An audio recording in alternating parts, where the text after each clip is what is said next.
Hello, and thank you for joining me today on this rainy Friday afternoon. Well, it rained and then the sun came out, and well, now it looks a little dreary again. But you are listening to the Financial Chick Show, and I'm your host, Denise Nostrom, the CEO and owner of Diversified Financial Solutions, a full-service independent financial planning firm located in Medford. I'm here live every Friday from 5:30 p.m. to 6 p.m. on 103.9 LI News Radio. Your Financial Chick is here to help you make better financial decisions and choices to improve your life and reduce your anxiety and stress about money. If you have any questions on anything we discuss here on the air, check out my website at financialchickshow.com or call my office at 631-758-8691. You can also find us on Facebook and Instagram at Diversified Financial Solutions. So, I'm happy to be back live this week. Sadly, last week I was not live. There was just an unexpected occurrence, and if you do listen to the radio, to LI News Radio, I'm sure you've probably heard about this before, but maybe my listeners haven't. But back in the day, back in August of 2020 was when I started my radio show, and it was probably like June or July of 2020, so just about 3 years ago. A gentleman, David Levenstein, had contacted me via the phone, and he told me that he had, he was the program manager at the time, and he said that he was looking to do some change up to the radio. That on Friday, Sean Hannity used to run from 3 to 6, and he was looking to do Financial Fridays, starting within, I guess, like September of that year, or August. I guess it was August of that year. And I had never done radio, so I didn't know what to say or what to do. But I came to MacArthur Airport here, and I met with David. And just right away, he was just such a warm person, so nice and so sweet. And he kind of talked to me about everything. And although I was like scared to death, I said yes. And probably because of him, I would say that was one of the biggest reasons. I decided to start my show. Unfortunately, a couple of weeks ago, he wasn't feeling so well, and he was coughing, and so I had been talking to him via text, and he had ended up in the hospital, and they found that his cancer had come back. And unfortunately, last Wednesday, I'm so sorry, last Wednesday he lost his fight with cancer. And so last Friday we were I went to the wake for him, and attended the funeral on Saturday. So today's my first show back live, and it's a little bit hard. I didn't want to cry, but I'm sorry. That's what's happening. I'm just going to miss him tremendously. He was a great guy. He was not only a guy that got me on the radio. He became a really good friend, and for all of us, I can say, for all of us people on the radio, he was always here for us. He would be at our shows, would reach out to us. We were very fortunate. Like we had a personal relationship. I'd go on his boat, he came on my boat, and so we had a really good relationship. And he was just caring. I mean, he didn't have to do the extra miles that he did, and he always did. He was at like I said, at our shows, and helping us and making adjustments and doing, just doing everything. And just not having him here tonight is just terrible. Although he wasn't here every week. I mean, he was here probably, I would say, 95% of the time. But it was a really hard situation, but just a few interesting stories, and just to show the gravity of the person that he was, and how influential he was in life. And I think he's going to be as influential in on the other side as well. So a couple of weeks ago, I had done a show where I did the Serenity Prayer. I was just talking about, the world in general, and the stock market, and everything that's going on, and how there are things we can control, and there are things that we can't control, hence the Serenity Prayer. So last week, we pulled a show to have a show on the air, obviously during my time slot here from 5:30 to 6, and I was driving to the wake, and I was listening to my show. I figured I really didn't, somebody pulled the show for me, so I really wasn't sure what show it was. And we got to the wake, and they have those cards that have all the information, usually a prayer, and then, the date of birth, date of death, and the person. And on the front of the card, it had the Serenity Prayer. Now it's just weird because honestly, like I really never do religious stuff on the radio, and not that it was religiously toned, but it was just a real coincidence that that show was airing while I was driving to his wake, and then I get to the wake, and that was the prayer. So that was one of our first signs. And the day that he passed, the Wednesday, which is when, of course, we had all the fires, there was really nothing happening. I mean, there was no wildlife, and it just, everything seemed really weird and quiet and somber. And outside the office on Wednesday, after we found out that he had passed, we saw a cardinal. And for those of you that know what that is, you get me. For those of you that know, and those who don't know, basically that's just definitely a sign from the other side. And so I guess in the last story, we went to the wake, and there was a few people from the radio station that were there. I'm sorry, went to the funeral on Saturday, and we were sitting there waiting, to go and have the priest talk. And we looked up in the section where he was being buried, and the radio station is 103.9, and he is buried in that cemetery at section 103. So it was almost like, and if you know David, he's like, listen, you guys are not going to forget about me, so now I'm going to have a section where you guys can't forget where I am, and you got to come see me. So David, I'm going to miss you tremendously. I'm still in shock. I mean, there's days I'm actually aggravated and mad. You had so much more life and so much more to give to this world, and I just don't get it. I really don't get it, but it's life and death, right? And then unfortunately this past weekend, last week was a really, really tough week. On Sunday, a good friend of ours, a friend of the family, he had buried his wife. And very similar story where it started with the coughing, and then she had, cancer that spread through her body, and, she had passed. And so it's just been, again, we have the phrase cancer sucks. And let me tell you something, it really does. It just takes people by surprise. And this unexpected stuff is just really, really hard to endure. It really, really is. So thank you for listening, and this was a bit cathartic for me. Like I said, it's a hard day, and like I said, things are going to be very different here. I still love my radio show, but until we get things in place, it's just David was a big person, and it's going to be a different vibe here at the radio studio. So, all right. Well, of course, it was another busy week. This week our former president, Donald Trump, was indicted again. I feel like it was deja vu from April. It's interesting because some very scathing things had come out about Biden, and has been coming out about Biden for a very long time, but nobody seems to care too much about that. So, as in lieu of the I would tell you that I'm going to keep you on track. So there are 500 days until the election day, and 583 days left in the Biden presidency. So, like I said, put on your hard hats, because it's going to be a rough ride for the next year and a half or so. It is going to be quite interesting. But in addition, it's been a very, very busy week. I have a new employee in my office that started last Monday. We're going to introduce him real soon, but I'm really, really excited. And for those of you that know the situation, it has been utterly a nightmare with staffing. And I know many of you as business owners I've talked to, you're having the same situations. It's a new world order for sure. But I had an assistant that I had to get rid of in the early December.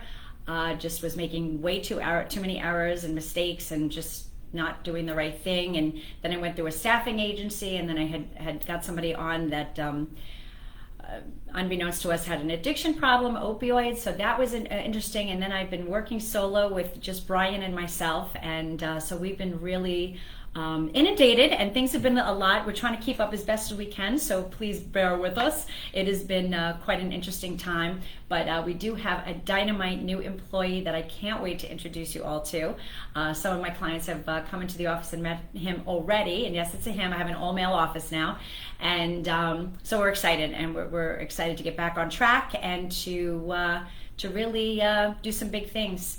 And like I said, I just hit my 27th anniversary, so I start planning for the 30th. So we want to have a big party like we did for the 20th. So I'm excited. There's a lot of really good things that are coming up, but we're going to be hitting the break really soon. But please stay tuned, because I'm going to talk about some things, what to do to prepare if someone does happen to pass unexpectedly, and there are things you can prepare for. It's not fun and it's not exciting and not a good thing, but you know what? It's something that happens. We all know we're going to go at some point, hopefully not too soon, but sometimes that happens. But like I said, stay tuned after the break. You're listening to the Financial Chick Show, and I'm the Financial Chick, and I'll see you after the break.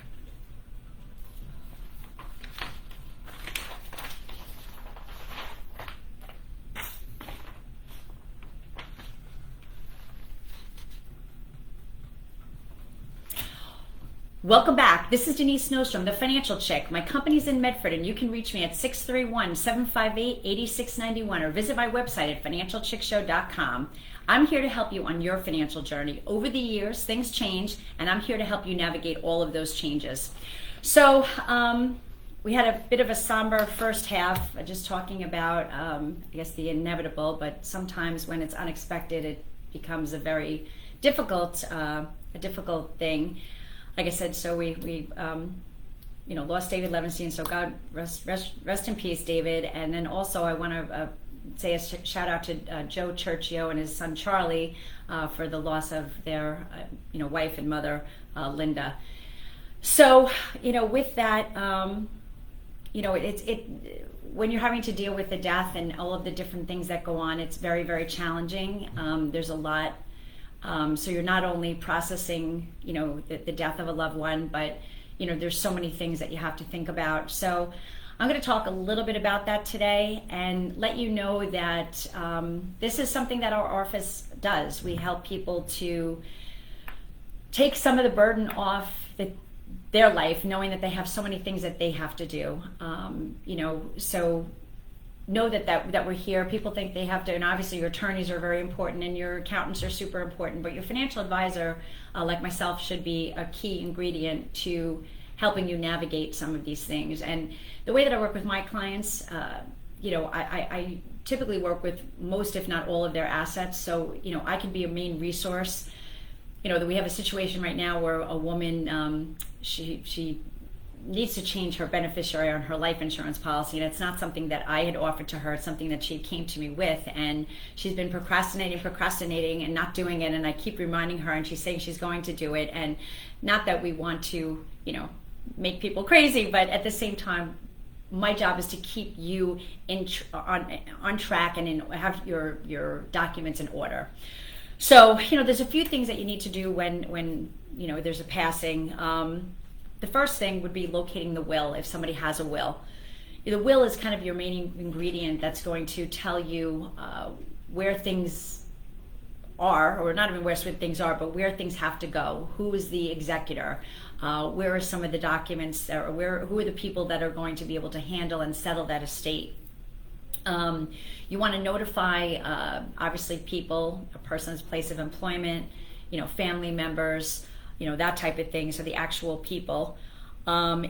You want to, if the person was working, to get the employee benefits, to find out, what things are there, if there were any type of insurance, pension, if, they have, and you may know, again, if whether it's a spouse or a, a child, an aunt, an uncle, whatever the case would be. Sometimes the relationship, if it's close, you may know more of these things. If you're not close, in terms of being like a child or an aunt or something like that, you may not know all the documents that they have. So you're going to try to gather as much information that you can so you can get a good picture of what that person has. You want to request copies of the death certificates or anything that you're going to need to settle for that person that's passed. They're going to require death certificates, and in some cases you're going to need originals, and in some cases they will accept photocopies, but definitely order a good amount of them depending on the type of assets that a client, that the deceased person has. You want to notify all insurance companies and find out benefits. So you're going to notify the employer, see if there's any employer insurance, but if the person has insurance on the outside, personal insurance, and you're going to notify the Social Security Administration. What's very interesting that there's all these databases, and I guess AI is part of this, and the information goes pretty quickly. Sometimes when we get notice from a family member that one of our clients has passed, we'll call the company, whether it be an annuity company or mutual fund company, and sometimes they know before we do, which is really, really crazy. So I think there's lists that are kind of put out to various companies, and they know that people have passed. So when you call and they say they know, don't be surprised. That could definitely be in play.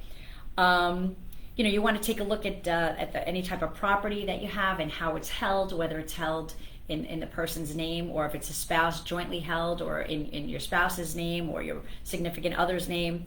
You want to take a look at bank accounts. Now you want to jump into the bank accounts, investment accounts, any type of credit cards. Maybe a good idea to send a letter to all 3 major credit bureaus to let them know that this person has passed on. And obviously the biggest thing, notify your accountants, your tax preparers if you use a tax preparer, financial advisors, attorneys, and other professionals.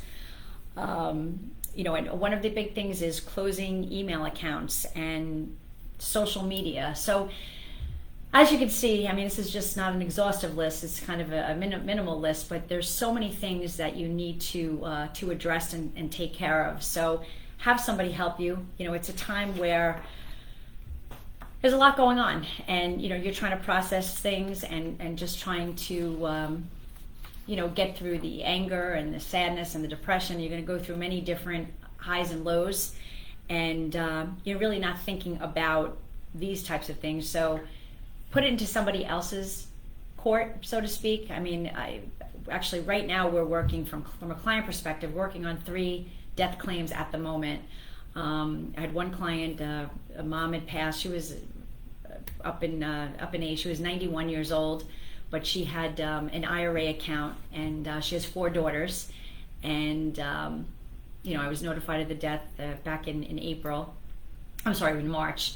And these things take some time. So by the time we got the death certificate, and we had to get all the documentation and to get all the documents to all the 4 daughters, and then coordinate getting all those documents back. One of the key ingredients there too, especially if it's a mutual fund, which this is a mutual fund IRA, the values are going to change all the time. So we're very cognizant of the fact of waiting to get everybody's forms back. So let's just say that the account is worth $100,000. So each one of those daughters would get $25,000. But if we process one before getting the other 3, let's say the market went down tremendously, those other 3 may get a little bit less. So there's a lot to think about that, you're probably either A, not in the position to think about, or B, you may not even think about it at all, because it's just, there's too much going on. So that's one of the death claims that we're dealing with. And these children, or in this case children, have choices to make too. Since it being an IRA and they were the beneficiaries on that IRA, they had a choice to cash it out, or they had a choice to take that IRA as their own IRA.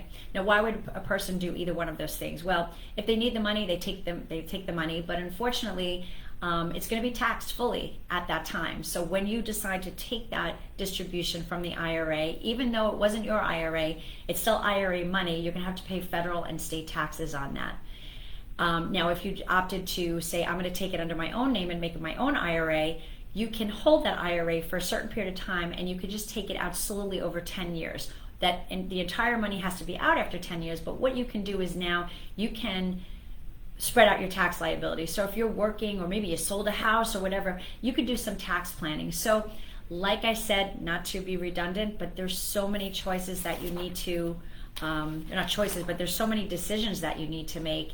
And let somebody give you those choices, but also explain those choices to you so you can make the best educated decision. Because the first thing that most people say, don't we just take the money out? And then they do the taxes next year and they realize they have a big tax burden. So don't make any financial decisions for a while. Let yourself heal and feel and get better before you make all of this stuff. You don't have to rush to do it. I wouldn't say wait years, but you do have time to actually to do all the things that you need to do, and there's really no rush to do that. So I just highly encourage you to meet with a professional, have your attorney work in tandem with your financial advisor. Just make your life easier. Use the resources that you have, especially at a time that's so difficult for you.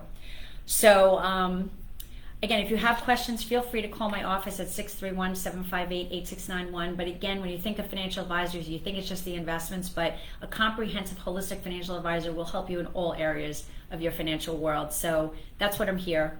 Definitely call me. Thank you so much for being with me today. I know we have a federal holiday on Monday, Juneteenth, so stock and bond markets will be closed. So we will be closed.